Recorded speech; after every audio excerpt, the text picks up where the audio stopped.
Bayangkan suatu pagi, tidak ada lagi paspor, tidak ada lagi batas negara, tidak ada visa, tidak ada bea cukai, tidak ada perang antar bangsa. Seluruh dunia, dari Jakarta hingga New York, dari Afrika hingga Eropa, dipimpin oleh satu pemerintahan global. Pertanyaannya, apakah dunia akan menjadi surga atau justru neraka yang sempurna? Gagasan satu pemerintahan dunia bukanlah ide baru. Sejak ribuan tahun lalu, manusia selalu bermimpi tentang kesatuan global. Kekaisaran Romawi pernah mencoba menyatukan dunia barat. Kekaisaran Mongol menyatukan wilayah terluas dalam sejarah. Bahkan, Napoleon dan Hitler dengan cara yang berbeda memiliki ambisi untuk menguasai dunia. Namun, semua upaya itu gagal. Karena dunia terlalu besar, terlalu beragam, dan terlalu keras untuk dipersatukan dengan paksaan. Di era modern, gagasan ini kembali muncul dalam bentuk yang lebih halus.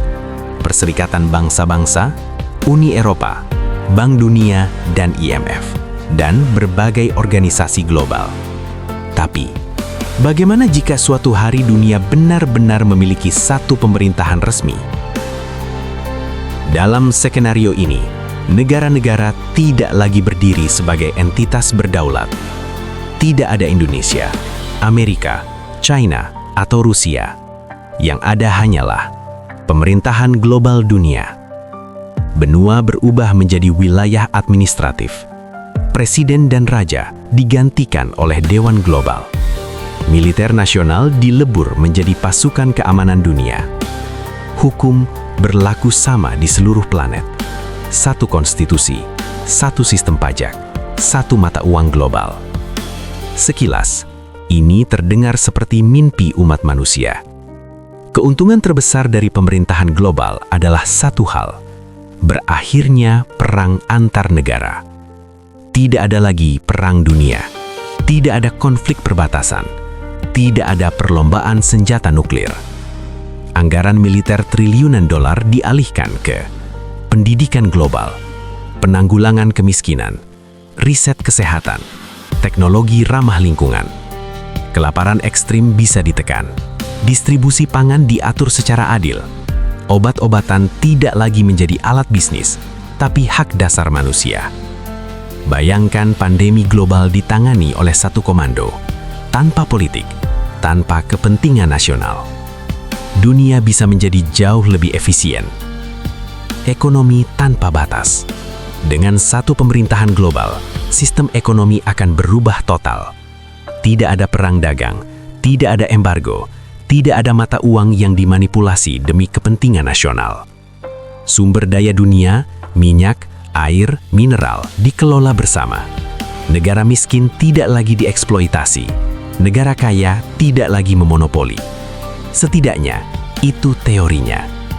Dalam kondisi ideal, kesenjangan global bisa menyempit. Setiap manusia memiliki standar hidup minimum yang layak. Namun, disinilah masalah mulai muncul. Pertanyaan paling berbahaya dari pemerintahan global adalah, siapa yang memegang kendali? Apakah semua wilayah benar-benar memiliki suara yang sama? Ataukah kekuatan ekonomi dan teknologi tetap menentukan segalanya? Jika satu pemerintahan global jatuh ke tangan elit kecil, maka dunia tidak lagi menghadapi tirani lokal, melainkan tirani global. Tidak ada tempat melarikan diri, tidak ada negara penyeimbang, tidak ada suaka politik. Jika sistemnya salah, seluruh planet akan merasakan dampaknya secara bersamaan. Dunia bukan hanya soal ekonomi dan keamanan. Dunia adalah budaya, tradisi, dan identitas. Dengan satu pemerintahan global, bahasa lokal bisa terpinggirkan, hukum adat bisa dihapus, nilai-nilai lokal dianggap tidak efisien. Standarisasi global mungkin mengorbankan keunikan manusia. Apakah adat Nusantara masih dihormati? Apakah hukum syariah, hukum adat, dan hukum lokal bisa bertahan? Ataukah semuanya dipaksa tunduk pada satu sistem hukum dunia? Persatuan tanpa penghormatan terhadap perbedaan bukanlah persatuan, melainkan penyeragaman. Agama dalam pemerintahan global. Satu isu paling sensitif adalah agama. Pemerintahan global kemungkinan besar sekuler ekstrim demi menghindari konflik kepercayaan. Namun, bagi miliaran manusia, agama bukan sekedar keyakinan, melainkan cara hidup. Jika agama dikeluarkan sepenuhnya dari ruang publik, akan muncul perlawanan besar. Jika agama dilibatkan, agama mana yang mendapat tempat? Inilah dilema yang hampir mustahil diselesaikan. Apakah demokrasi masih mungkin? Demokrasi nasional saja sering bermasalah, apalagi demokrasi global dengan 8 miliar penduduk. Satu suara, satu manusia. Atau perwakilan wilayah. Bagaimana suara masyarakat kecil di pedalaman Afrika dibandingkan dengan pusat teknologi dunia? Demokrasi global beresiko menjadi terlalu lambat, terlalu birokratis, terlalu jauh dari rakyat. Dan ketika rakyat merasa tidak didengar, muncullah pemberontakan. Sejarah mengajarkan satu hal penting. Setiap kekuasaan besar dalam sejarah, tanpa pengawasan dan keseimbangan, selalu berujung pada penindasan. Romawi runtuh karena terlalu besar. Uni Soviet runtuh karena terlalu terpusat. Kekaisaran runtuh karena kehilangan koneksi dengan rakyat. Pemerintahan global memiliki resiko yang sama, namun dengan skala yang jauh lebih besar. Kesimpulannya adalah, pemerintahan global bisa menjadi solusi bagi perang, jawaban atas krisis iklim, jalan keluar dari ketimpangan ekstrim.